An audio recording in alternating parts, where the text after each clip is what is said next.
नई नई चीजें सीखनी चाहिए, है ना? तुमको नहीं, तुम लोग कुछ नया मत सीखो। जो सीखना है मेडिकल कॉलेज में जाके सीखना। अरे मतलब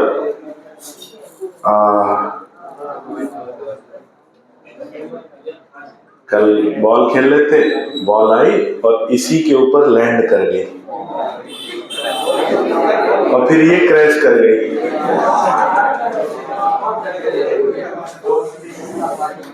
बहुत दर्द हो रहा है। चलो भाई, हम लोग कहाँ पहुंचे थे? बातें नहीं करो तुम लोग, बहुत बातें करते हो।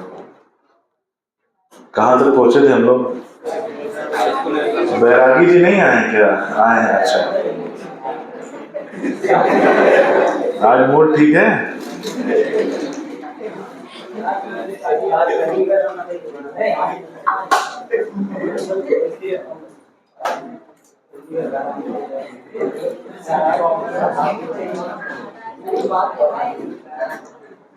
बातें नहीं, उम्मीद करेंगे आज हम लोग इस चैप्टर को खत्म करें, मतलब पूर्णाहुति करें इसकी, है ना? खत्म नहीं करना है, क्या करना है? पूर्णाहुति। तो पहला प्रोसेस हमने देख लिया था, जिसमें हम लोगों ने आइसोलेशन ऑफ डीएनए किया था। याद आ रहा है? फिर से रिवाइज करते हैं। डीएनए को आइसोलेट करने के लिए हम इस पे डिपेंड करेगा कि किस तरह की कोशिका से डीएनए निकाल रहे हैं। यदि वो एनिमल सेल है या बैक्टीरियल सेल है तो हम एंजाइम यूज करेंगे लाइसोजाइम। यदि प्लांट सेल है तो यूज करेंगे सेल्यूलेज, सेलुलोज नहीं, सेल्यूलेज। और अगर फंगल सेल है तो हम यूज करेंगे काइटिनेज। तो ये क्या करेंगे? उनकी कोशिका भित्ति को तोड़ देगा और उसके बाद जो है, जो कोशाद्रव्य है वो विलयन में उपस्थित आ जाएगा। लेकिन अभी भी उसमें क्या उपस्थित होंगे? बायो मैक्रोमोलेक्यूल, जैसे आरएनए, प्रोटीन। तो अब उसको ट्रीट करेंगे राइबोन्यूक्लियेज से, जो आरएनए को तोड़ देगा, और फिर ट्रीट करेंगे प्रोटीएज से, जो प्रोटीन को तोड़ देगा। उसके बाद उसमें चिल्ड इथेनॉल डालेंगे। चिल्ड इथेनॉल डालने के बाद एक सफेद रंग का प्रेसिपिटेट ऊपर विलयन में तैरता हुआ प्राप्त होगा, जिसको एक स्पूल से बाहर निकाल लेंगे और उस क्रिया को क्या कहते हैं? स्पूलिंग। तो वो जो सफेद रंग का प्रेसिपिटेट है वो असल में डीएनए के पतले धागे हैं जो उस प्रेसिपिटेट का निर्माण करते हैं।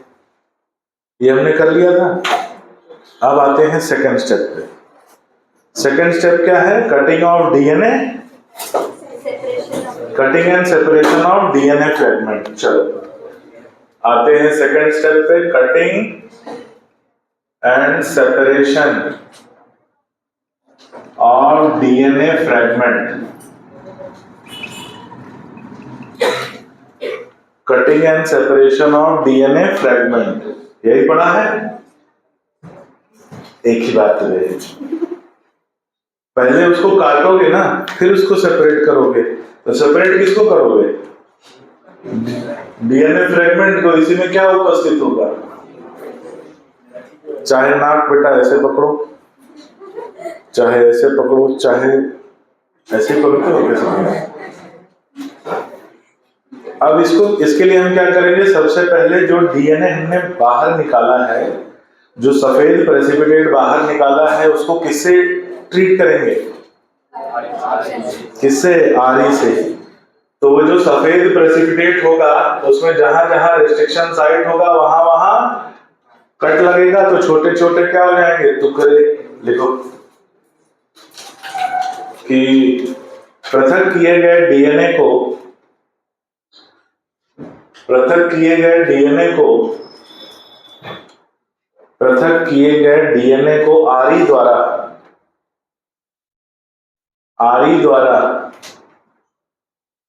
ट्रीट किया जाता है।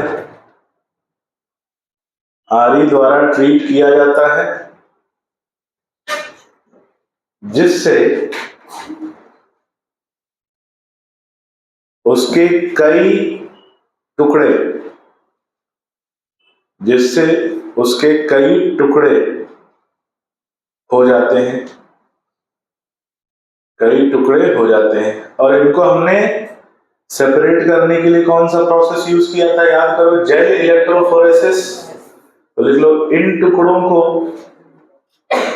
एक दूसरे से पृथक करने के लिए, अगला पॉइंट है ये, इन टुकड़ों को एक दूसरे से पृथक करने के लिए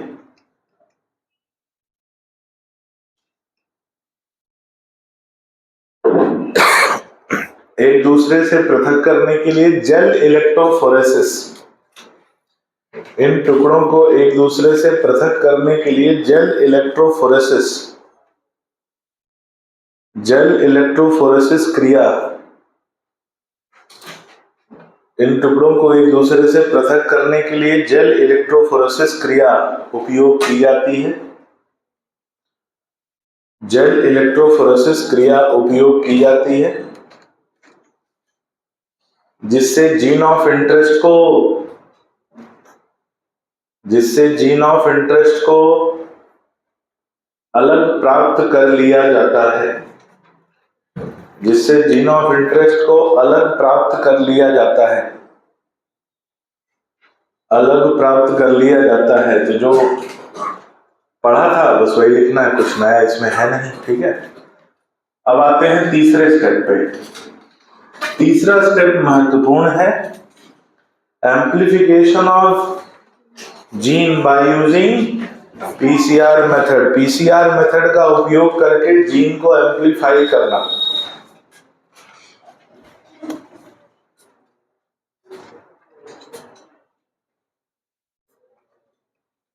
DNA amplification by using PCR method. DNA amplification by using PCR method.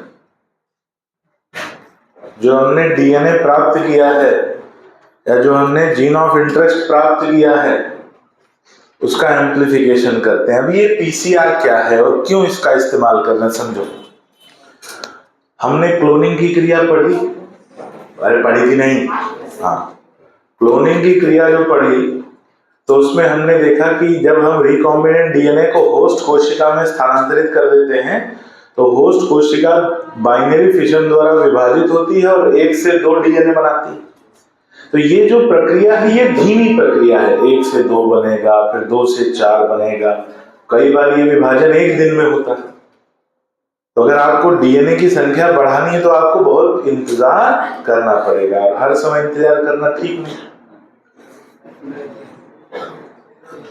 तो हम क्या करते हैं, क्लोनिंग की जगह पर एक और क्रिया इस्तेमाल करते हैं जिसमें इंतजार न करना पड़े, और उस क्रिया को कहते हैं पीसीआर। पीसीआर का मतलब पॉलीमरेज चेन रिएक्शन। इस क्रिया में क्या करते हैं कि जो डीएनए है उस डीएनए को कम समय में उसकी बहुत सारी कॉपी बना देते हैं, और उस कॉपी बनाने का जो प्रोसेस है उसी को बोलते हैं PCR method, polymerase chain reaction method. तो समझ में आ गया, कम समय में एक डीएनए की बहुत सारी कॉपी बनाने की जो क्रिया है, जो क्लोनिंग में धीमे हो रही थी, यहां बहुत तेज होती है। कितनी तेज होती है भाई? बहुत तेज होती, मतलब आप 1 घंटे में 100 करोड़ कॉपी बना सकते हो, इतनी तेज होती है। तो ये जो क्रिया है इसी को हम बोल रहे हैं पीसीआर। तो पीसीआर क्लोनिंग क्रिया का ही एक विकसित रूप बोल सकते हैं। क्लोनिंग धीमा है, उसको जब हमने उसमें जेनेटिक्स यूज किया, टेक्नोलॉजी यूज किया, तो हमने एक प्रोसेस डेवलप किया जो बहुत फास्ट होता है। ज्यादा कुछ है नहीं इसमें, नाम जानना है पीसीआर, ठीक है। एम्प्लीफिकेशन का मतलब उसकी संख्या को बढ़ाना, जैसे वो होता है डीजे में एम्पलीफायर लगा होता है, साउंड को क्या करता है, बढ़ा देता है। ये जो मशीन लगी है ना, ये काली वाली बड़ी वाली मशीन, ये क्या है? ये एम्पलीफायर है। माइक ये है, स्पीकर वो है, ये क्या कर रही है? ये आवाज को बढ़ा रही है। देखो कैसे बढ़ा रही है, देखो यहाँ पे आवाज आ रही है, हाँ देखो, बस यही काम है इसका, और ये एम्पलीफायर है। तो एम्पलीफायर क्या करता है? आवाज को, ये साउंड एम्पलीफायर है, ये डीएनए एम्पलीफायर है। डीएनए उसकी संख्या को बढ़ा देता है और उस प्रोसेस को हम बोलते हैं पीसीआर मेथड। तो देखते हैं जरा कि पीसीआर मेथड क्या होता है। कि लिखो डीएनए एम्पलीफिकेशन की क्रिया, डीएनए एम्पलीफिकेशन की क्रिया, डीएनए एम्पलीफिकेशन की क्रिया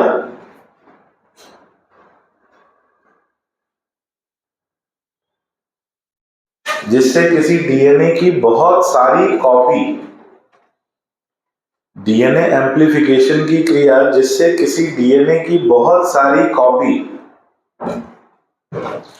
बहुत सारी कॉपी बनाई जाती है, बहुत सारी कॉपी बनाई जाती है।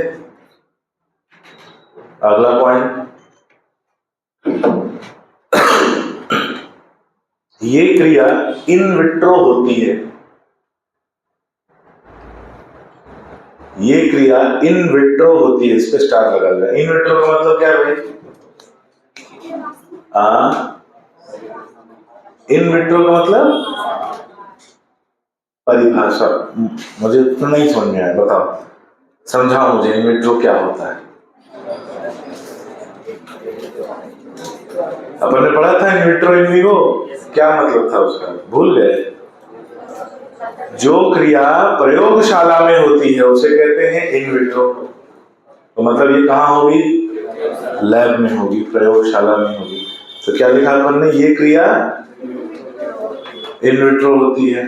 अगला पॉइंट, इस क्रिया के लिए, इस क्रिया के लिए प्राइमर के दो अणु,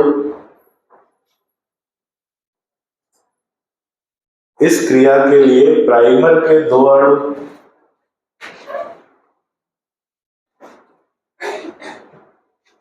एवं पॉलीमरेज एंजाइम, एवं पॉलीमरेज एंजाइम के दो अणु, एवं पॉलीमरेज एंजाइम के दो अणु और न्यूक्लियोटाइड्स की आवश्यकता होती है, और न्यूक्लियोटाइड्स की आवश्यकता होती है, और न्यूक्लियोटाइड्स की आवश्यकता होती है। किसकी आवश्यकता होती है? न्यूक्लियोटाइड की। लिखो पीसीआर क्रिया, पीसीआर क्रिया के 3 चरण पाए जाते हैं।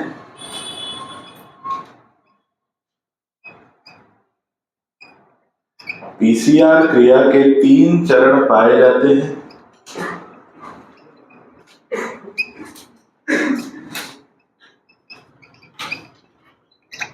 पीसीआर क्रिया के 3 चरण पाए जाते हैं। कौन कौन से 3 चरण हैं? एक है डीनेचुरेशन, एनीलिंग और एक्सटेंशन। लिख लो, डीनेचुरेशन, एनीलिंग और extension. Denaturation, annealing, extension. Denaturation, annealing, extension.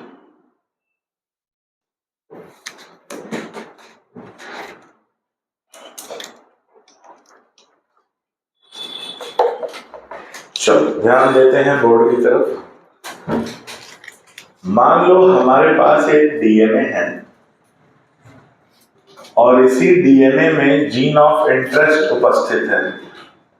या बोला गया डीएनए का खंड है जिसको हमने जेल इलेक्ट्रोफोरेसिस से अलग कर लिया है, और इसी खंड में क्या उपस्थित है? हमारा जीन ऑफ इंटरेस्ट।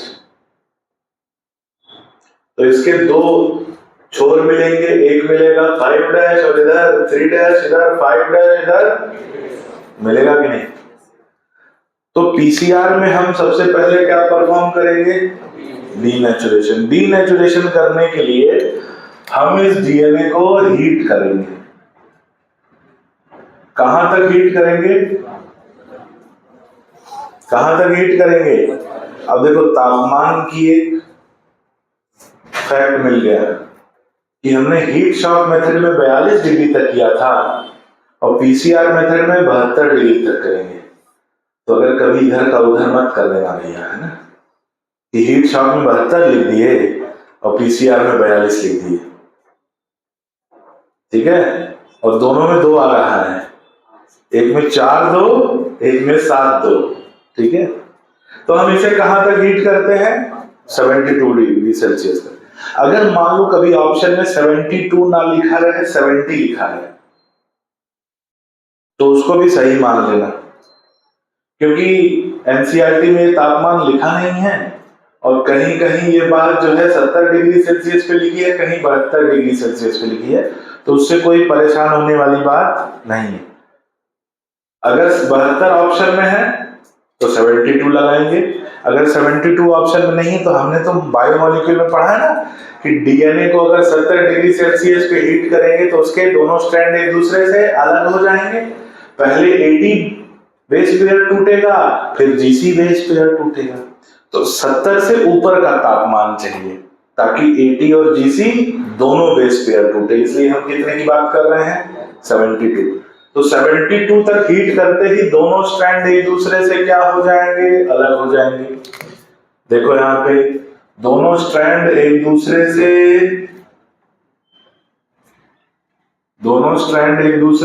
अलग हो गए और दोनों स्ट्रैंड एक दूसरे से अलग हो गए, तो इसी क्रिया को क्या कहा जाता है? इसी क्रिया को कहा जाता है डीनेचुरेशन। अब इसमें बताओ, अब मेरा एक सवाल है, इसमें कौन सा बॉन्ड टूट रहा है? हाइड्रोजन बॉन्ड या फॉस्फोएस्टर बॉन्ड, या दोनों? है दोनों। देख, थोड़ा 2 मिनट सोच तो, है ना, 2 मिनट देख सोच। आरी एंजाइम दोनों बॉन्ड तोड़ रहा था, यहां कौन सा टूटता है? केवल हाइड्रोजन बॉन्ड। ये स्ट्रैंड थोड़ी टूटा है, स्ट्रैंड केवल एक दूसरे से अलग हुआ है, तो ये डीनेचुरेट हो गया। इसका ये 5' एंड है, इसका 3' एंड है, इसका ये 5', इसका 3'। अब इन दोनों स्ट्रैंड के 3' एंड पे प्राइमर अटैच होता है। क्या अटैच होता है? प्राइमर। डीएनए रेप्लिकेशन जब पढ़ोगे आप तो उसमें प्राइमर का जिक्र आएगा कि ये ऑलिगोन्यूक्लियोटाइड सीक्वेंस होते हैं। क्या होते हैं? ऑलिगोन्यूक्लियोटाइड। न्यूक्लियोटाइड का एक क्रम होता है जिसको हम बोलते हैं प्राइमर। क्या बोलते हैं? प्राइमर। अब बड़ा एक शब्द आया कि सर प्राइमर क्या होता है।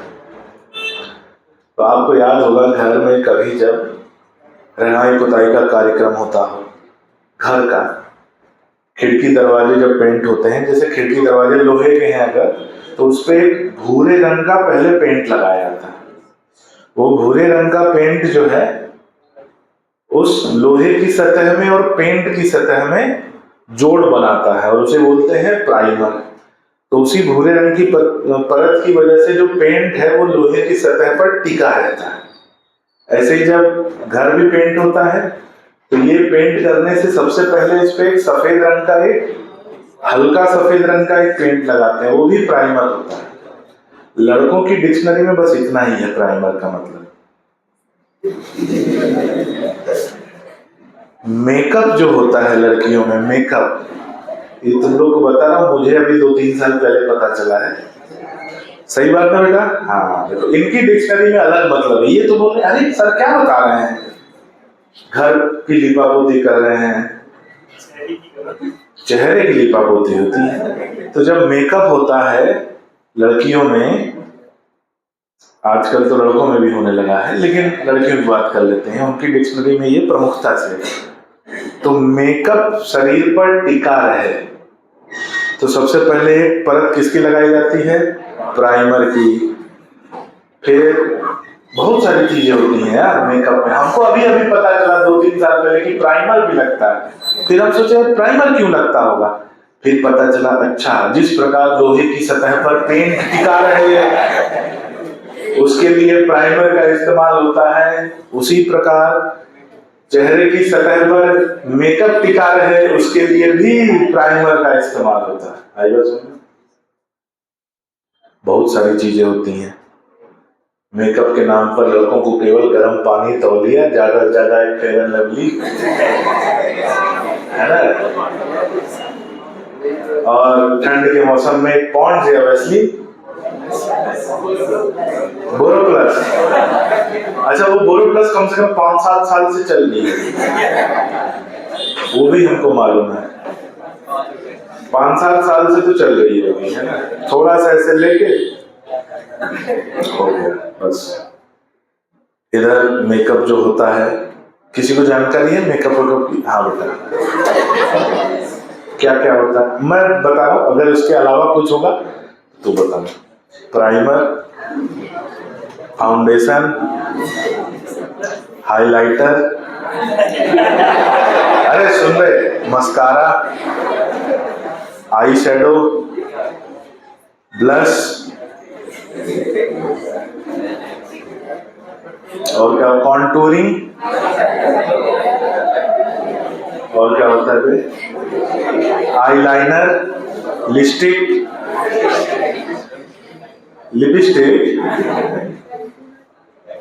और क्या होता है, लिप बाम भी होता है।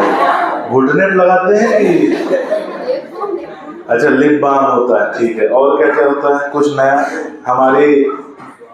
हमारे नॉलेज में आप इजाफा कर सकते हैं अगर चाहें तो। हाँ, नहीं मत बताओ, स्टार्टिंग से बाद में, है ना। तो बहुत सारी चीजें होती है। सोचो यहाँ जितने बैठे हैं बहुत सारे ब्लैंक। अच्छा, ये भी होता है। अरे वो आजकल नहीं दिखता, टिकटॉक पे रील आता है, ऐसा था ऐसा हो गया, ऐसा है, और मेकअप उतारने के बाद ऐसा हो गया, है ना। धोखे से बचो बेटा, है ना। तो ये हो गया प्राइमर। और क्या है, कलर करेक्टर भी होता है।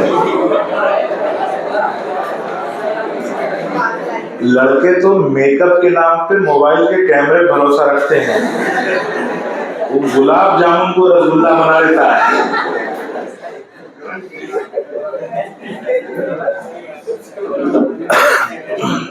कलर करेक्टर, वाह, बहुत। और कुछ नया? हाँ, पीछे वाले कुछ अपने जनरल नॉलेज का प्रदर्शन करना चाहेंगे? इधर किसी को कुछ मालूम है जो मैंने बताया या जो इनने बताया उसके अलावा? हाँ, पहली बार सुन रहे हो ना नाम? बस हम भी पहली बार सुने कलर करेक्टर।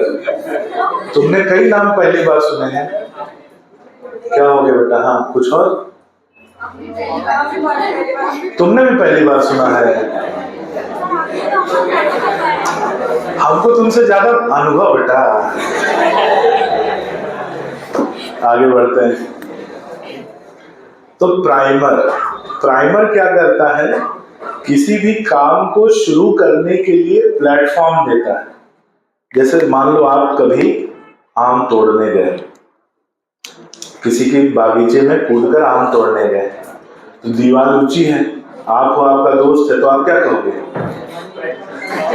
ऐसे हाथ करोगे। तो ये क्या कर रहे हो आप? प्लेटफॉर्म दे रहे हो ताकि काम शुरू हो जाए। यही काम कौन करता है? प्राइमर। और प्राइमर ये काम करता है, तो प्राइमर प्लेटफॉर्म देता है किसको? एक एंजाइम को जिसका नाम है डीएनए पॉलीमरेज। DNA polymerase. लेकिन, किंतु, परंतु, बट, लेकिन पर ध्यान देना, तापमान कितना है? 72 डिग्री सेल्सियस। अगर तापमान हमने मान लो एक बार 72 डिग्री सेल्सियस ले गए, फिर तापमान कम कर दिया, तो ये डीएनए दोबारा से जुड़ जाएगा। तो आपको ये तापमान बनाए रखना है, 72 डिग्री सेल्सियस का तापमान बनाए रखना है। ऐसा नहीं कि गर्म करके बहुत हो गया बंद करो, तापमान बनाए रखना है। लेकिन इतने तापमान पर कोई डीएनए पॉलीमरेज एंजाइम काम नहीं कर पाएगा, क्योंकि हमने एंजाइम पढ़ा है, जैसे ही 45-50 डिग्री सेल्सियस के ऊपर ले जाते हैं, एंजाइम की क्रियाशीलता क्या हो जाती है? कम हो जाती है। और 70 डिग्री सेल्सियस तक तो पेप्टाइड बॉन्ड टूट जाएंगे, और पेप्टाइड बॉन्ड टूट जाएंगे तो एंजाइम बचेगा ही नहीं। तो हमें किसी सामान्य डीएनए पॉलीमरेज एंजाइम से काम चल जाएगा हमारा? नहीं, हमें खास तरह का डीएनए पॉलीमरेज चाहिए जो इतने तापमान या इससे ऊपर के तापमान पर भी सामान्य रूप से काम करे। तो हमने कहा भाई ऐसा एंजाइम कहाँ मिलेगा? तो हमने एक बैक्टीरिया खोजा जिसका नाम है थर्मस एक्वेटिकस। क्या नाम है? Thermus aquaticus. एक बैक्टीरिया मिला जो गर्म पानी के सोते मतलब ऐसी जगह जहां पर ज्वालामुखी वगैरह से पानी निकलता हो तो वहां पानी गर्म रहता है। जैसे आप कभी इधर जाओ, पातालकोट जाओ, छिंदवाड़ा साइड, तो वहां एक चावल कुंड है, वहां हर समय गर्म पानी निकलता रहता है। लोग वहां कपड़े की पोटली में कच्चा चावल ऐसे बांध के इसे डुबोते हैं, थोड़ी देर बाद निकालते हैं, चावल पक चुका होता है, इसलिए उसका नाम पड़ा है चावल। तो हम बोलते हैं कि वहां कहीं नीचे ज्वालामुखी वगैरह या कुछ ऐसा क्रेटर वगैरह है जहां से ऊष्मा आ रही है और उसकी वजह से वो पानी क्या हो रहा है? गर्म हो रहा है। यही कारण था। तो गर्म पानी के जो स्प्रिंग्स होते हैं, हॉट वाटर थर्मल स्प्रिंग्स, वहां पर ये मिलता है और ये लगभग 100 डिग्री सेल्सियस से ऊपर के तापमान में जिंदा रहता है। तो अगर 100 डिग्री सेल्सियस से ऊपर के तापमान में जिंदा रहेगा और मल्टीप्लिकेशन करेगा तो डीएनए रेप्लिकेशन होगा, और डीएनए रेप्लिकेशन उतने उच्च तापमान में होगा तो उसमें कोई ना कोई ऐसा पॉलीमरेज एंजाइम होगा जो उच्च तापमान पे काम कर सके। तो हमने इसके डीएनए पॉलीमरेज एंजाइम को निकाला और उसे नाम दिया टैक पॉलीमरेज। क्या नाम दिया? Taq polymerase. तो कोई ऐसा वैसा डीएनए पॉलीमरेज एंजाइम यूज नहीं होगा। कौन सा होगा? Taq polymerase. और टैक पॉलीमरेज एंजाइम कहां से प्राप्त किया गया है? टैक पॉलीमरेज एंजाइम कहां से प्राप्त किया गया है? Thermus aquaticus. दो मिलते जुलते नाम हैं, एक थर्मस एक्वेटिकस, एक थर्मस एसिडोफिलस। ये दो नाम आएंगे आपके सिलेबस में, कंफ्यूज मत होना। थर्मस एक्वेटिकस, टैक, TAQ, TAQ। तो थर्मस एक्वेटिकस से प्राप्त होता है पॉलीमरेज एंजाइम जिसका नाम है टैक पॉलीमरेज। ठीक है, अब ये टैक पॉलीमरेज जुड़ गया, कहां जुड़ गया? प्राइमर पे। तो ये दूसरा स्टेप हो गया जिसको हम बोलते हैं एनीलिंग। जिसको हम क्या बोलते हैं? एनीलिंग। अब आते हैं तीसरे स्टेप पे। अब ये जो डीएनए पॉलीमरेज होगा,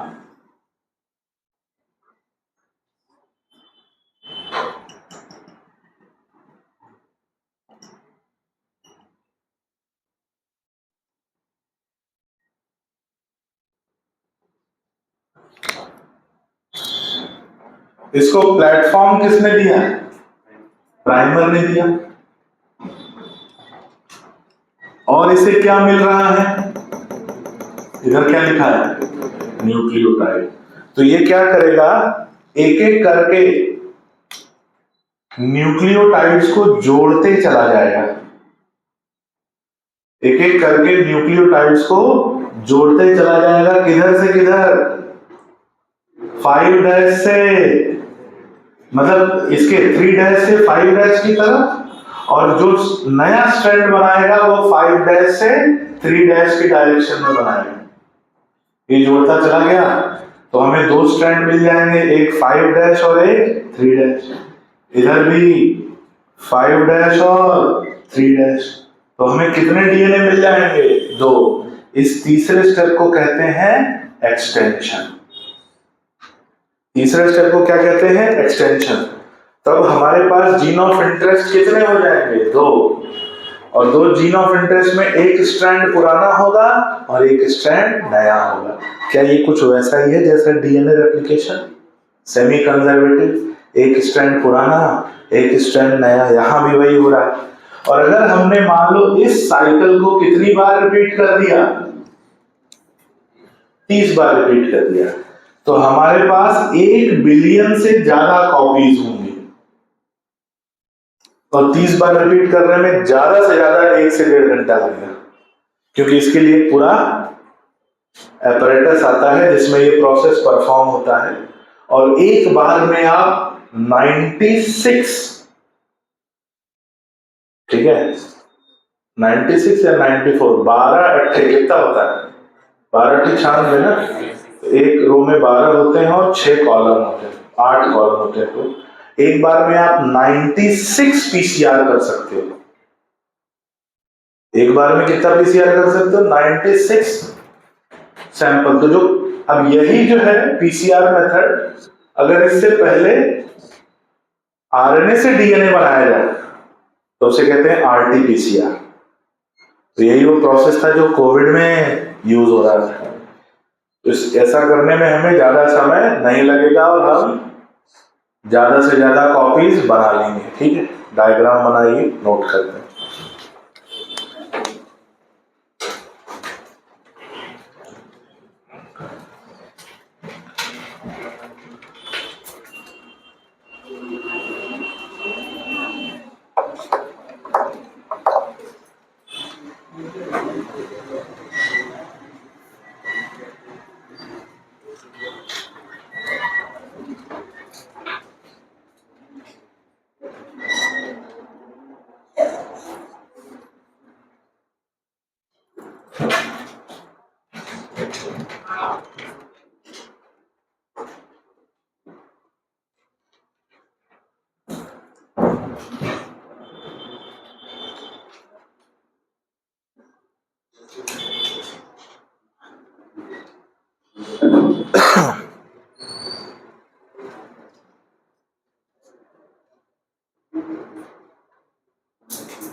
आज कौन सा दिन है, मंगलवार, ट्यूसडे। इंग्लिश मीडियम से हो क्या, मंगलवार।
बन गया?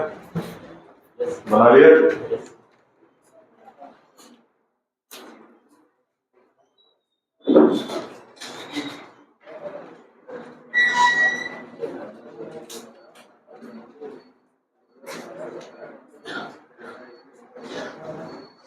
चलो पहले हेडिंग डालो डीनेचुरेशन।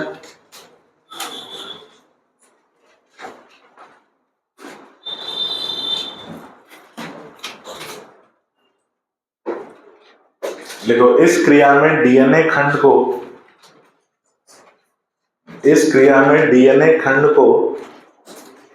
72 डिग्री सेल्सियस तक गर्म किया जाता है।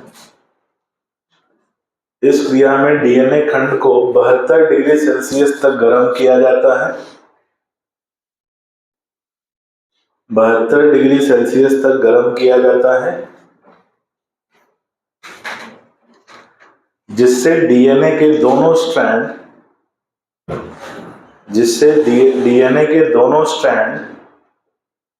एक दूसरे से अलग हो जाते हैं। जिससे डीएनए के दोनों स्ट्रैंड एक दूसरे से अलग हो जाते हैं। डीएनए के दोनों स्ट्रैंड एक दूसरे से अलग हो जाते हैं और इस तापमान को बनाए रखा जाता है।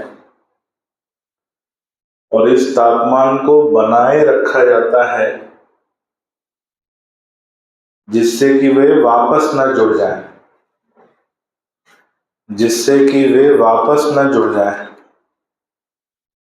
इस तापमान को बनाए रखा जाता है जिससे कि वे वापस न जुड़ जाएं।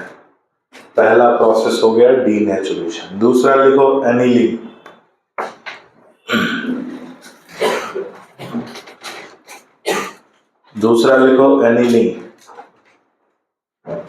एनीलिंग लिखो अलग हुए दोनों स्ट्रैंड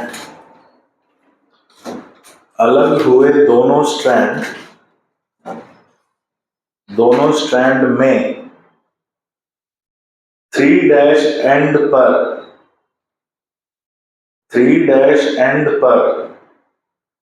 प्राइमर जुड़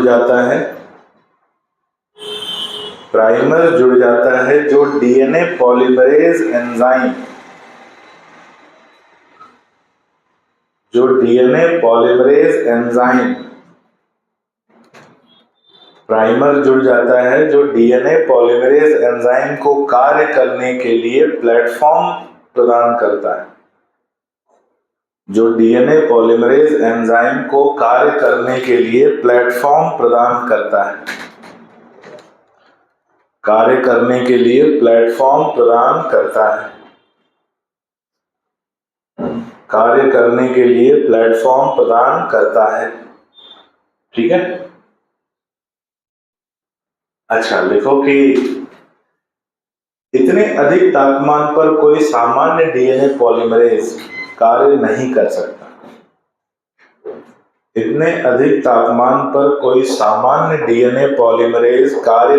सकता। कोई सामान्य डीएनए पॉलीमरेज कार्य नहीं कर सकता।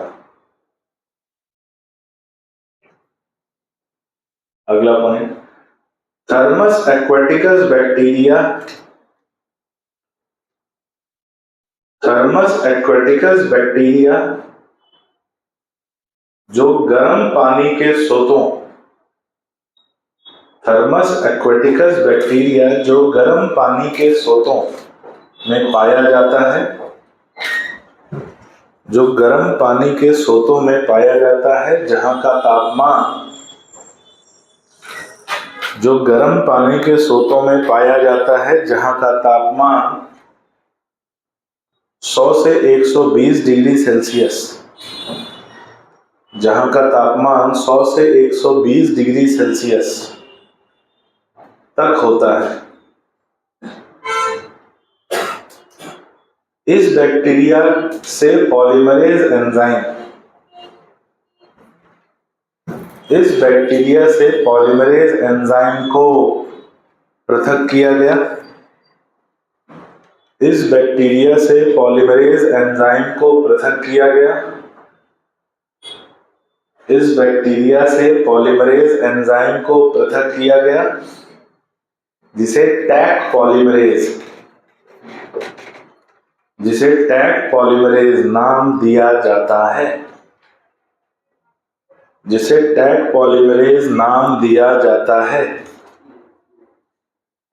जिसे टैक पॉलीमरेज नाम दिया जाता है। देखो, ये एंजाइम उच्च तापमान पर क्रियाशील होता है,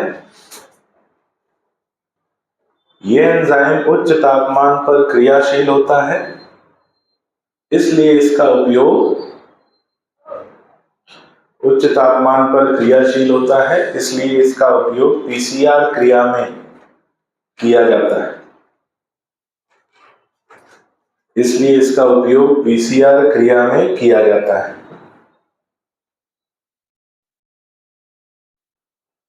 क्रिया में किया जाता है। अगला point, Taq polymerase enzyme, Taq polymerase enzyme primer से जुड़ जाता है, टैक पॉलीमरेज एंजाइम प्राइमर से जुड़ जाता है। किससे जुड़ जा रहा है भाई? प्राइमर से। अब आ जाओ तीसरा स्टेप, एक्सटेंशन।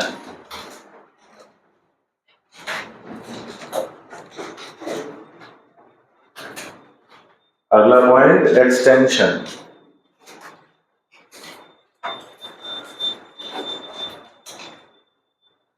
एक्सटेंशन में लिखेंगे कि प्राइमर से जुड़ने के बाद टैक पॉलीमरेज,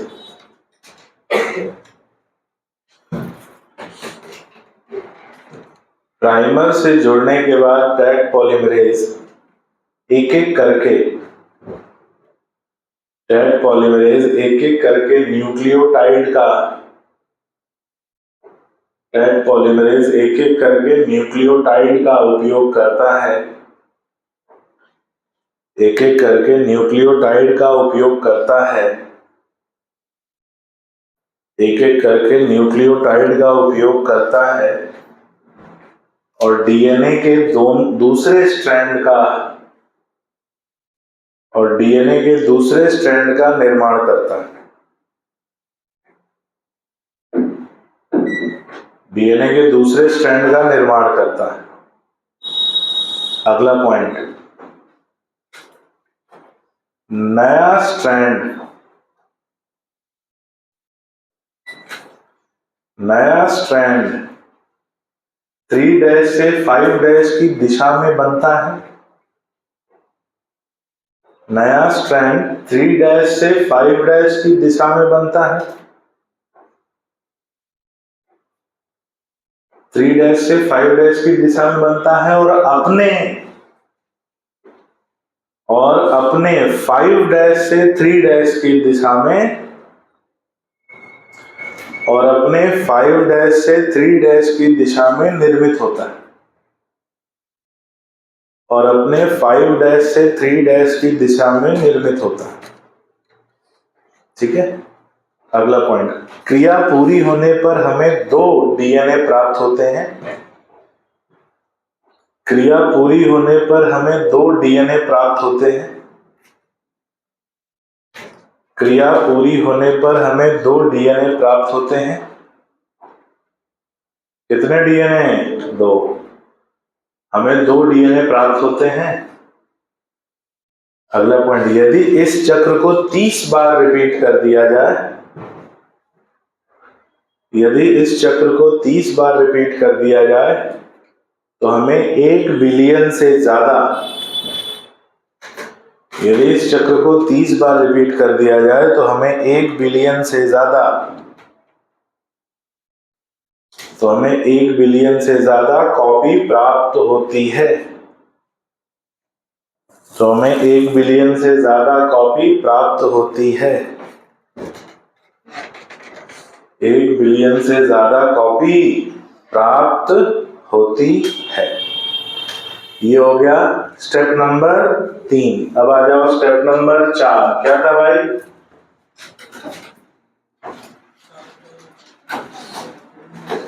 स्टेप नंबर 4 क्या है? Transfer of gene of interest into host cell. Gene of interest का होस्ट कोशिका में स्थानांतरण।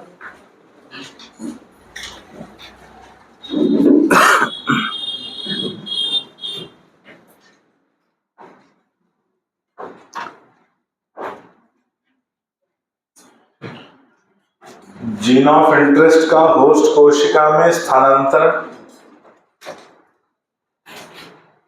तो भाई वेक्टर से, क्लोनिंग वेक्टर से जोड़ने के बाद हम क्या करेंगे? उस रिकॉम्बिनेंट डीएनए को होस्ट कोशिका में स्थानांतरित करेंगे और उसको स्थानांतरित करने की कुछ क्रियाएं हम पहले से ही पढ़ चुके हैं, बस उनको दोहराना है, नाम लिखना होगा। जैसे di cation treatment method, heat shock method, gene gun method, microinjection method इत्यादि।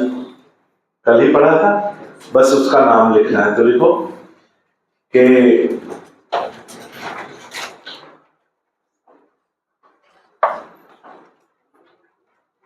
जीन ऑफ इंटरेस्ट को क्लोनिंग वेक्टर से, हेडिंग डाल लियो कि नहीं? नहीं डाले हो। जीन ऑफ इंटरेस्ट का होस्ट में स्थानांतरण। जीन ऑफ इंटरेस्ट की हेडिंग डाल लो, जीन ऑफ इंटरेस्ट का होस्ट में स्थानांतरण। और लिखो कि जीन ऑफ इंटरेस्ट को क्लोनिंग वेक्टर से जोड़ने के बाद, जीन ऑफ इंटरेस्ट को क्लोनिंग वेक्टर से जोड़ने के बाद,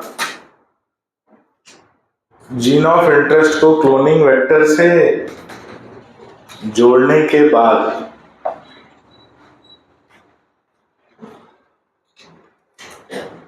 उसे होस्ट कोशिका में स्थानांतरित किया जाता है।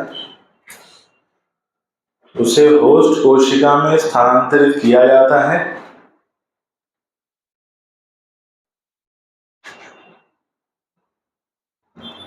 तथा ये स्थानांतरण निम्न क्रियाओं से संपन्न होता है। तथा ये स्थानांतरण निम्न क्रियाओं से संपन्न होता है। तथा ये स्थानांतरण निम्न क्रियाओं से संपन्न होता है। स्थानांतरण कैसे संपन्न होता है? निम्न क्रियाओं से। जैसे भाई नाम लिख लो, जैसे डाई कैटायन मेथड, जैसे डाई कैटायन मेथड, याद आ रहा है कि नहीं? Di cation method. फिर उसके बाद और क्या था? Heat shock method, heat shock method, gene gun method, microinjection इत्यादि।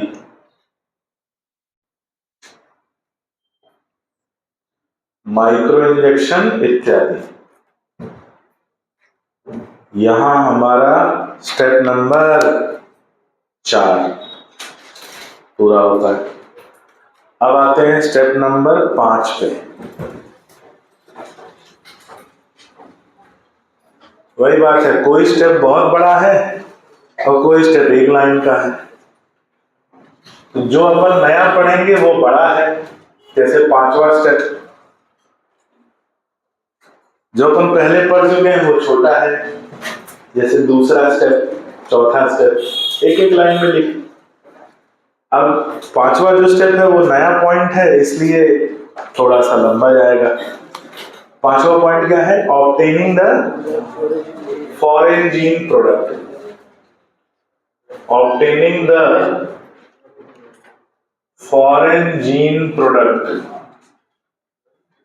बाहरी जीन का उत्पाद प्राप्त करना। बाहरी जीन का उत्पाद प्राप्त करना, obtaining the foreign gene product. Obtaining the foreign gene product.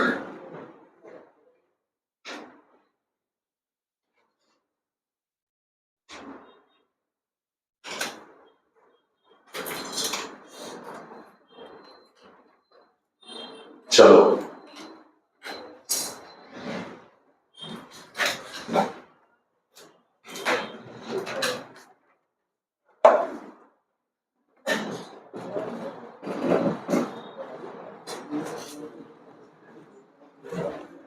ये टूटा हुआ है क्या? मैंने तोड़ दिया। झूठ बोला तुम। Obtaining the foreign gene product. अब समझो, अगर होस्ट है और होस्ट में बाहरी डीएनए को भेजा जा चुका है, तो उससे अगर आपको क्या चाहिए? प्रोडक्ट चाहिए, तो होस्ट को अनुकूल वातावरण प्रदान करना पड़ेगा और उस अनुकूल वातावरण में वो प्रोटीन संश्लेषण करेगा, जिससे आपको क्या मिलेगा? प्रोडक्ट। लेकिन अनुकूल वातावरण प्रदान करने के लिए और हमें निरंतर प्रोडक्ट मिलता रहे, उसके लिए हमें उसे निरंतर कल्चर मीडियम, कल्चर माध्यम या पोषण प्रदान करना पड़ेगा। तो ये हम कैसे ये प्रक्रिया कैसे होती है? उसे अनुकूल वातावरण में रखो और निरंतर कल्चर माध्यम देते रहो, जिससे वो निरंतर प्रोटीन बनाता रहे। आई बात समझ? तो लिखो कि होस्ट कोशिका में उपस्थित बाहरी जीन, होस्ट कोशिका में उपस्थित बाहरी जीन से उत्पाद प्राप्त करने के लिए, होस्ट कोशिका में उपस्थित बाहरी जीन से उत्पाद प्राप्त करने के लिए, उपस्थित बाहरी जीन से उत्पाद प्राप्त करने के लिए, उत्पाद प्राप्त करने के लिए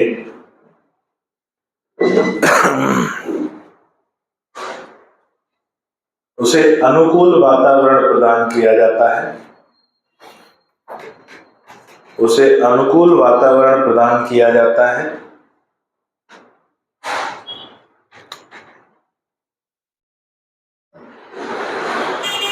अगला पॉइंट, इस क्रिया के लिए उसे कंटिन्यूअस कल्चर मीडियम, इस क्रिया के लिए उसे कंटिन्यूअस कल्चर मीडियम प्रदान करते हैं। इस क्रिया के लिए उसे कंटिन्यूअस कल्चर मीडियम प्रदान करते हैं, जिससे बैक्टीरिया अपनी संख्या बढ़ाता है, जिससे बैक्टीरिया अपनी संख्या बढ़ाता है और प्रोटीन संश्लेषण करता है, जिससे बैक्टीरिया अपनी संख्या बढ़ाता है और प्रोटीन संश्लेषण करता है। बैक्टीरिया अपनी संख्या बढ़ाता है और प्रोटीन संश्लेषण करता है और हमें आवश्यक उत्पाद प्राप्त होता है, और हमें आवश्यक उत्पाद प्राप्त होता है, और हमें आवश्यक उत्पाद प्राप्त होता है। लेकिन ये जो कल्चर मीडियम जो प्रदान किया जाता है, उसके लिए बहुत बड़ा कंटेनर उपयोग लेते हैं और उस कंटेनर को कहा जाता है बायोरिएक्टर। तो कंटिन्यूअस कल्चर मीडियम बनाए रखने के लिए कंटेनर इस्तेमाल करते हैं जिसे कहते हैं बायोरिएक्टर, और उसी कंटेनर में ये क्रिया संपन्न होती है। तो देखो, इसके लिए एक बड़े कंटेनर का उपयोग किया जाता है, इसके लिए एक बड़े कंटेनर का उपयोग किया जाता है जिसे बायोरिएक्टर, कंटेनर का उपयोग किया जाता है जिसे बायोरिएक्टर कहते हैं, जिसे बायोरिएक्टर कहते हैं।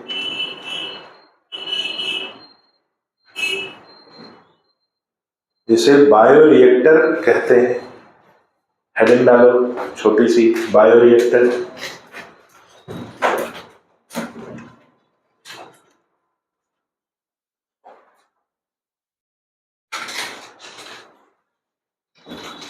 ये सामान्यतः स्टील के बने हुए बड़े कंटेनर होते हैं।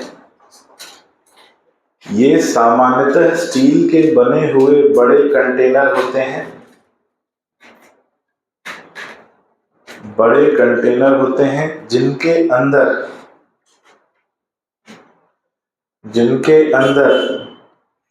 कल्चर मीडियम, जिनके अंदर कल्चर मीडियम, कॉमा,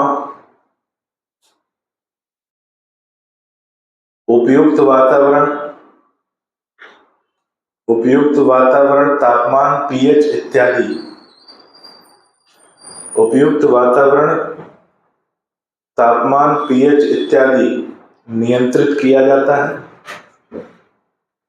पीएच इत्यादि नियंत्रित किया जाता है,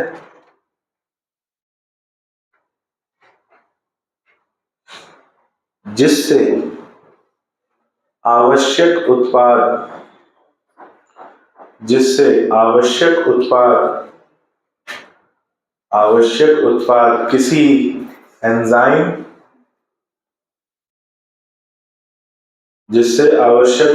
किसी एंजाइम, एंटीबायोटिक या विटामिन के रूप में,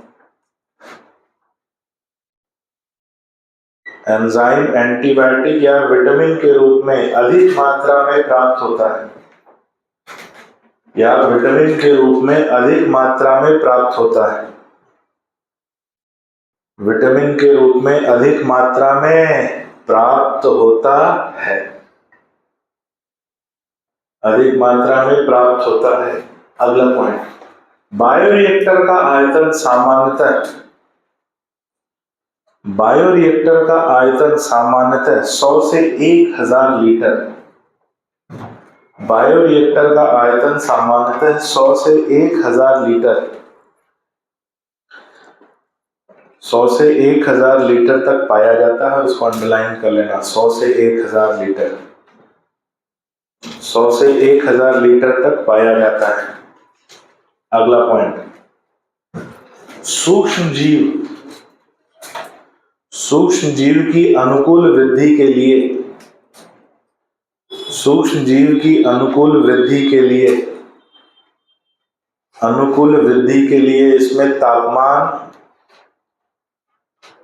इसमें तापमान पीएच,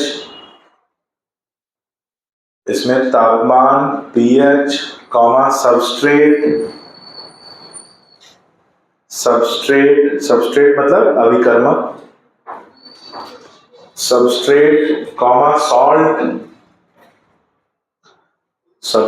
सॉल्ट, विटामिन्स एवं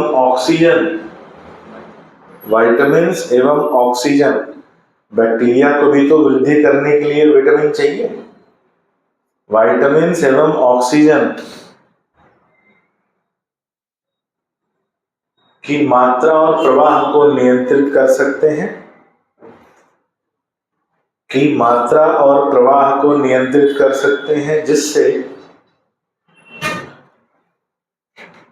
जिससे आवश्यक उत्पाद प्राप्त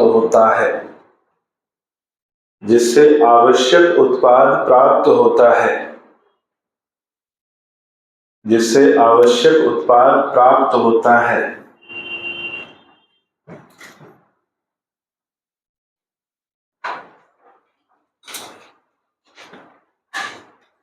लिखो, सबसे सरल प्रकार का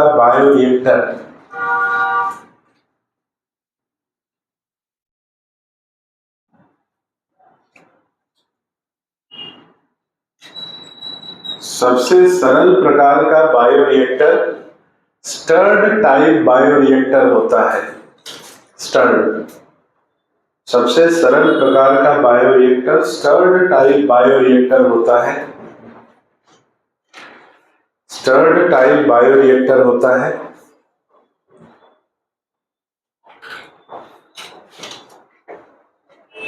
ठीक है,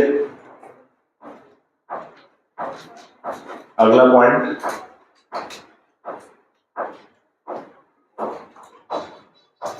तथा इसके भी दो प्रकार पाए जाते हैं।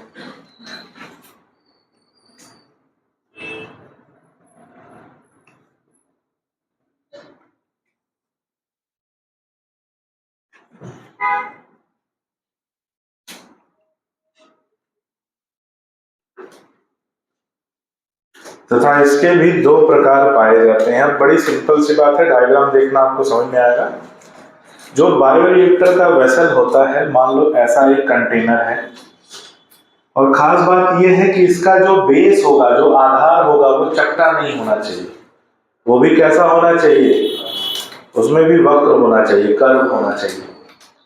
और इसमें एक कंटेनर में एक बीचों बीच एक शाफ्ट और मोटर लगी होती है, और उसमें पंखे लगे होते हैं।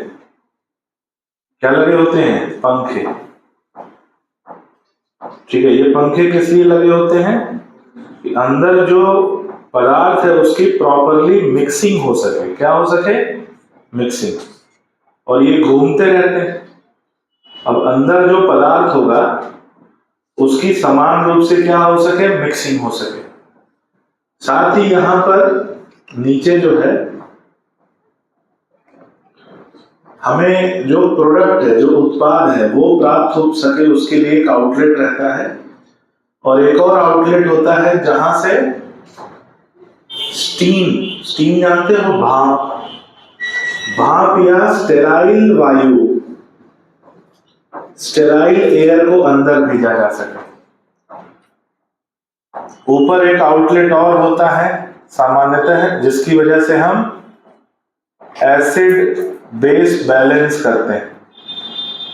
क्या बैलेंस करते हैं, एसिड बेस बैलेंस करते हैं कि अगर इसका पीएच कम हो रहा है तो हम कुछ ऐसा मिलाएंगे जिससे पीएच बढ़ जाए, और पीएच बढ़ रहा है तो यहीं से कुछ ऐसा मिलाएंगे जिससे पीएच कम हो जाए।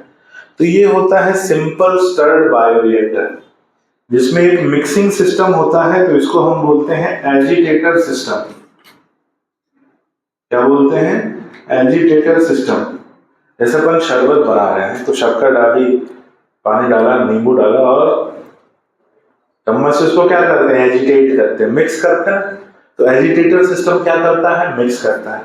लेकिन मिक्स करने से ऊपर झाग बनने लगती है, तो ऊपर भी पंखे होते हैं जो उस झाग को तोड़ देते हैं। तो इन्हें कहा जाता है फोम ब्रेकर। झाग को बोलते हैं फोम, और झाग को तोड़ने वाला जो भाग है उसे कहा जाता है फोम ब्रेकर। ये हो गया कौन सा रिएक्टर, सिंपल स्टर्ड बायोरिएक्टर। दूसरा है स्पार्ज स्टर्ड बायोरिएक्टर। इसमें जो है थोड़ा सा सिस्टम अलग होता है। कैसा अलग होता है, इसमें भी वही एजिटेटर सिस्टम होता है, लेकिन एजिटेटर सिस्टम के साथ साथ इसमें एयर पंप भी लगा रहता है। क्या लगा रहता है, एयर पंप। तो इसमें से क्या निकलती रहती है, एयर निकलती रहती है, हवा के बुलबुले निकलते रहते हैं, और वो बुलबुले यहाँ पर निरंतर ऑक्सीजन की सप्लाई को बनाए रखते हैं। और बाकी ये सिस्टम भी घूमता है। तो ऐसा घूमता है, मिक्स करता है, और क्या पंप करता है, हवा। तो अगर आपको कोई ऐसा उत्पाद बनाना है जिसके लिए ऑक्सीश्वसन की आवश्यकता हो तो किसका इस्तेमाल करेंगे, स्पार्ज। अगर आपको कोई ऐसा उत्पाद बनाना है जिसके लिए अनऑक्सीश्वसन की आवश्यकता हो तो कौन सा इस्तेमाल करेंगे, सिंपल स्टर्ड बायोरिएक्टर। अगर एनारोबिक रेस्पिरेशन से कुछ बनाना है तो ये इस्तेमाल, क्योंकि इसमें ऑक्सीजन की सप्लाई नहीं कर रहे हैं। यहां से हम प्रोडक्ट लेंगे, फिर कंटेनर को क्लीन करने के लिए हम यहां से क्या भेज सकते हैं, स्टीम। स्टीम भेजेंगे तो वो क्या करेगा, कंटेनर को क्लीन कर देगा, ठीक है। और यहां पे क्या रहेगा, एयर बबल। यहां क्या रहेगा, एयर बबल। डायग्राम नहीं बनाना है आपको, डायग्राम एनसीईआरटी में बना हुआ है, लिखना है बस। एक एक लाइन इनके बारे में ऐसे बीच से लाइन खींच लो या एक एक लाइन लिख लो। पहले किसके बारे में, सिंपल स्टर्ड बायोरिएक्टर। बेटा सो रही है क्लास में? कहाँ सो रही हूँ, क्लास में। आँख बंद कर रही, पढ़ाई ज्यादा हो रही क्या? नहीं हो रही पढ़ाई, वाह। पढ़ाई भी नहीं हो रही है, क्लास में सो भी रहे। कितने लोग हैं रात को ज्यादा पढ़ रहे हैं? अरे मक्कारों पढ़ो, कम से कम 2, 2:30, 3 बजे तक पढ़ो। सोए कब, 3 बजे सो, 3 बजे सो। सुनो ध्यान से, अब 6 घंटे से ज्यादा नहीं सोना है। फरवरी आ गया है, 6 घंटे से अगर आप ज्यादा सो रहे हो तो पाप कर रहे हो, और वो पाप को मनाने से भी नहीं धुलेगा। 3 बजे सो, 7 बजे उठ जाओ, कितने घंटे हुए, 4, ठीक है। यहां से शाम को जाओ, 2 घंटे और सो, कितने हो गए, 6। 2 टुकड़े में सो। नींद नहीं आती है, ऐसा क्या कर रहे हो, नींद नहीं आती है? बस सर एक बार नींद आती है तो खुलने का नाम ही नहीं लेती है। हाँ, कितने घंटे सोते बेटा तू बता? हाँ, 7 घंटे सो रहे हो तुम। गधे वधे सब बेच दिए हो, घोड़े भी बेच दिए हो। 6 से ज्यादा नहीं होना चाहिए। बाबा का आखिरी समय है ना, आखिरी समय है, ठीक है। तो 6 घंटे से ज्यादा नहीं सोइए, और 6 से कम भी नहीं सोइए। कितने लोग हैं जो 6 से कम सोते हैं? कोई तो होगा। हाँ, कितने घंटे सो रहे बेटा? पीछे हाथ ऊपर किया था, ऐसे तो किया था ना। तुम्हारी शक्ल देख के लग रहा है 16 घंटा सोता होगा। कितने घंटे सोता है? जब सर नींद आ जाए और जब नींद खुल जाए। ओ, कितने घंटे सो रही है?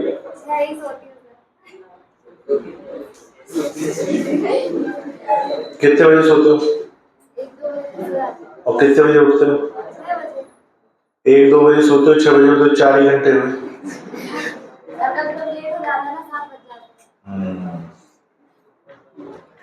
ठीक है। अभी ये कहने वाली बात नहीं है कि मैं तुम लोगों को इसके लिए प्रेरित कर रहा हूं, लेकिन अरिंदम केवल 3 से 4 घंटे सोता था अरिंदम।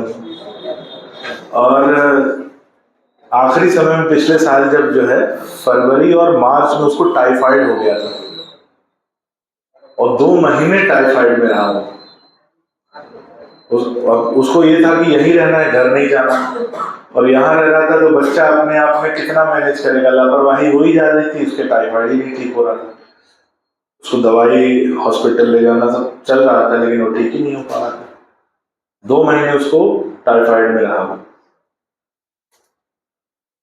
तो 3 घंटे, मैं तुमसे नहीं बोलूंगा 3 घंटे सो, उसकी इच्छा थी, उसकी क्षमता थी, वो कर लेता था। तुमको मैं बोलूंगा 6 घंटे से ज्यादा मत सो, क्योंकि कहीं ना कहीं कोई कॉम्पिटिटर है जो लगा हुआ है। बाप को अगर उससे पीछे छोड़ना है तो आपको उससे आगे बढ़ना पड़ेगा। बोर्ड की परीक्षा में सोच के मत पढ़ना, मुशाहिर, यही नाम है ना।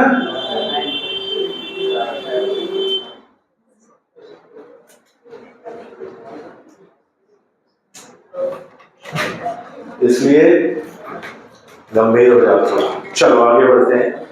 तो सिंपल स्टर्ड बायोरिएक्टर में लिखो कि इस बायोरिएक्टर में उपस्थित कल्चर मीडियम, इस बायोरिएक्टर में उपस्थित कल्चर मीडियम को मिक्स करने के लिए, इस बायोरिएक्टर में उपस्थित कल्चर मीडियम को मिक्स करने के लिए एक एजिटेटर सिस्टम पाया जाता है।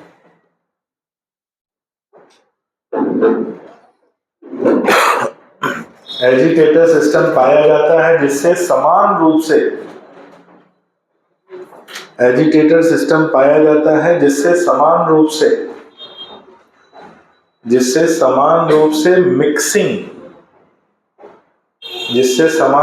मिक्सिंग होती है, समान रूप से मिक्सिंग होती है। दूसरा आ जाओ स्पार्ज स्टर्ड, दूसरा लिखो स्पार्ज स्टर्ड।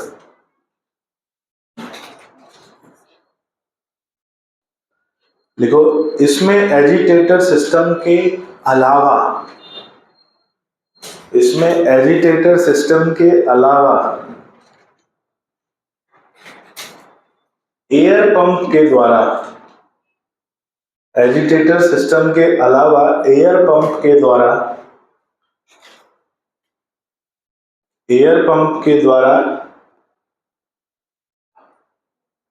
वायु उत्पन्न कराई जाती है, वायु उपलब्ध कराई जाती है, वायु उपलब्ध कराई जाती है जो एयर बबल के रूप में, जो एयर बबल के रूप में उपस्थित होती है, जो एयर बबल के रूप में उपस्थित होती है। ये एरोबिक श्वसन से बनने वाले, या ये एरोबिक क्रिया से बनने वाले, ये एरोबिक क्रिया से बनने वाले उत्पाद, ये एरोबिक क्रिया से बनने वाले उत्पाद के निर्माण में, एरोबिक क्रिया से बनने वाले उत्पाद के निर्माण में, एरोबिक क्रिया से बनने वाले उत्पाद के निर्माण में, एरोबिक क्रिया से बनने वाले उत्पाद के निर्माण में उपयोग होते हैं, उपयोग होते हैं, उत्पाद के निर्माण में उपयोग होते हैं। आगे देखो बायोरिएक्टर में उपस्थित भाग,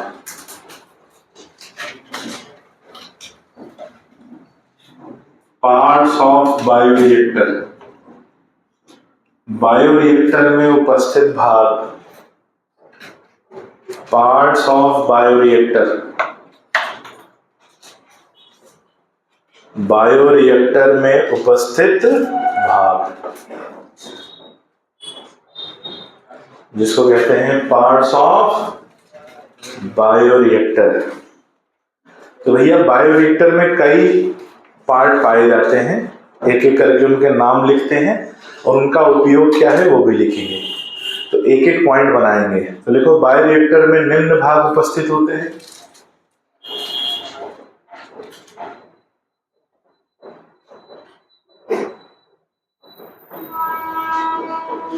बायोरिएक्टर में निम्न भाग उपस्थित होते हैं। पहला लिखो एन एजिटेटर सिस्टम, एक लाइन ही लिखनी है बस इसके बारे में। An agitator system, agitator system क्या करता है? समान रूप से मिक्सिंग के लिए, लिखो समान रूप से मिक्सिंग के लिए, समान रूप से मिक्सिंग के लिए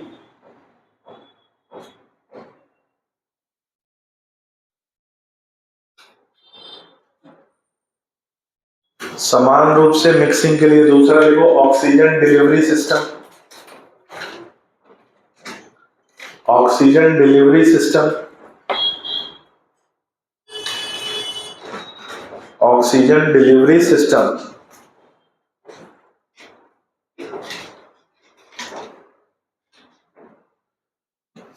ऑक्सीजन के प्रवाह के लिए,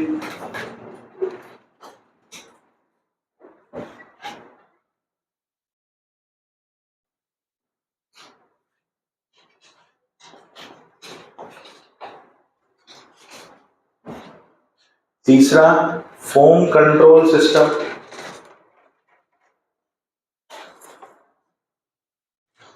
फोम कंट्रोल सिस्टम,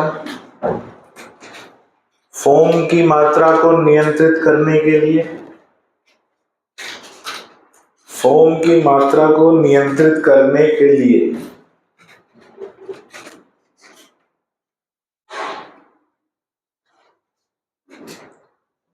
चौथा temperature control system,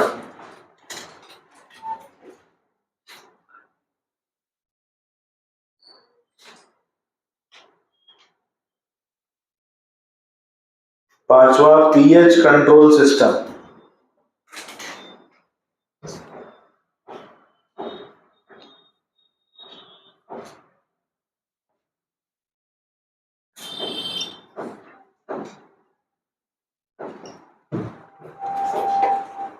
temperature control system, पांचवा पीएच कंट्रोल सिस्टम, और छठवां है sample proofing port. Sample proofing port क्या होता है? कभी कुछ खाना वाना बनाया है? ऐसे मान लो कुछ बना रहे हो, बना रहे हो, करते हैं अपन, करते ही नहीं करते? मसाला भुन गया कि नहीं है, थोड़ा थोड़ा भी नमक डालो, तो ये हम क्या कर रहे हैं? सैंपल प्रूफिंग कर रहे हैं। तो यहां तो हम ऐसे कर सकते हैं, वहां करेंगे क्या? निकालो जरा उसमें से एंटीबायोटिक बना है कि नहीं, वहां ऐसा नहीं कर सकते। जैसे चाय वाले हैं, चाय बनाते हैं तो थोड़ा सा इसका शक्कर डालें कि नहीं, हाँ चलो शक्कर, तो वो सैंपल प्रूफिंग करते हैं। यहाँ पर सैंपल प्रूफिंग के लिए बकायदा एक पोर्ट होता है जिसके माध्यम से हम सैंपल समय समय पर निकाल कर ये चेक कर सकते हैं कि हमारा उत्पाद बना है या नहीं बना। ठीक है, तो लिख लो कि समय समय पर उत्पाद के निर्माण की जांच के लिए, समय समय पर उत्पाद के निर्माण की जांच के लिए, समय समय पर उत्पाद के निर्माण की जांच के लिए क्या होता है? Sample proofing port.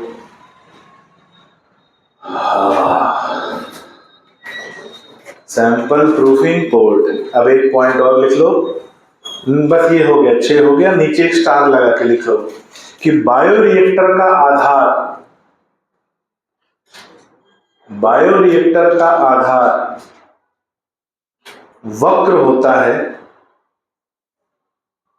जिससे मिक्सिंग में सहायता मिलती।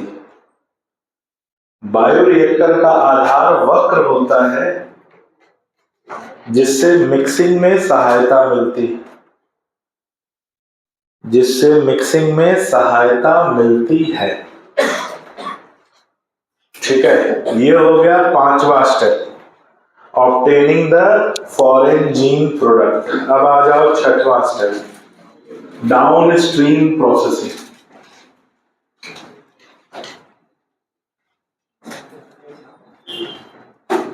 छठवां स्टेप क्या है? Downstream processing.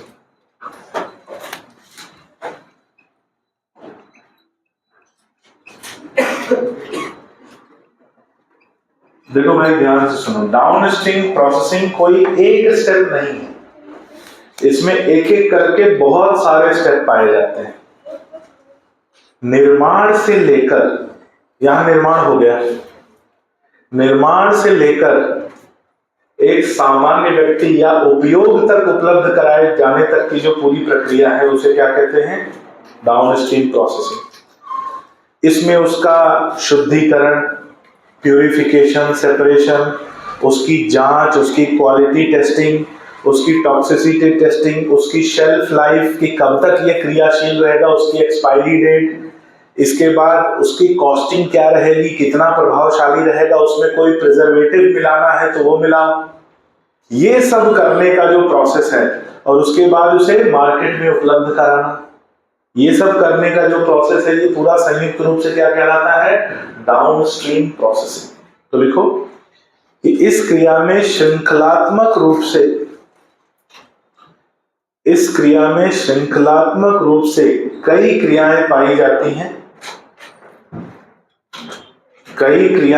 जाती हैं जिसमें निर्मित उत्पाद का शुद्धिकरण,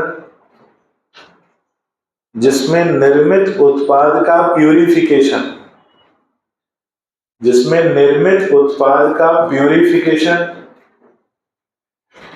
कॉमा सेपरेशन, निर्मित उत्पाद का purification, comma separation, comma quality control testing,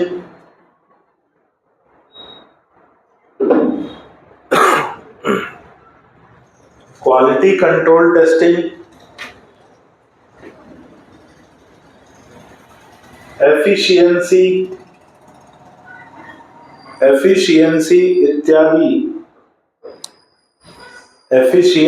इत्यादि की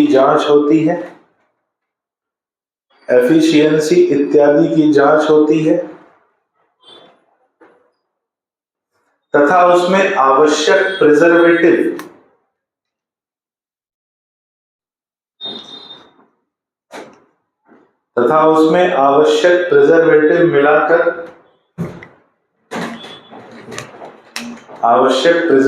मिलाकर उसकी शेल्फ लाइफ मतलब एक्सपायरी डेट से पहले का जो समय होता है उसे बोलते हैं शेल्फ लाइफ। जैसे आप कुछ बिस्किट लेके आते हो, उस पर लिखा रहता है ना, best before 18 month from manufacture, तो जो 18 महीने का समय है वो क्या है उसका शेल्फ लाइफ, ठीक है, या 6 महीने 3 महीने जो भी लिखा रहता है वो उसकी शेल्फ लाइफ होती है। तो क्या लिखा, प्रिजर्वेटिव मिलाकर उसकी शेल्फ लाइफ का आकलन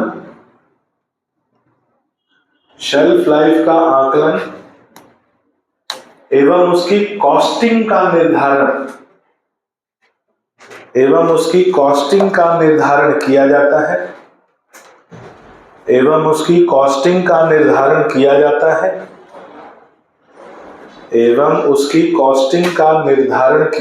है,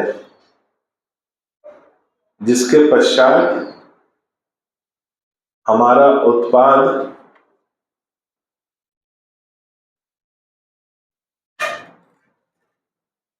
क्रय विक्रय के लिए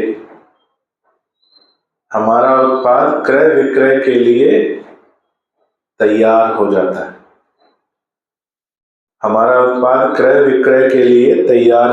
है। ठीक है, यहां खत्म होता है बायोटेक्नोलॉजी का पहला पार्ट, प्रिंसिपल एंड प्रोसेसेस। कल हम लोग अगली क्लास रहेगी, हम लोग एप्लीकेशन की शुरुआत करेंगे।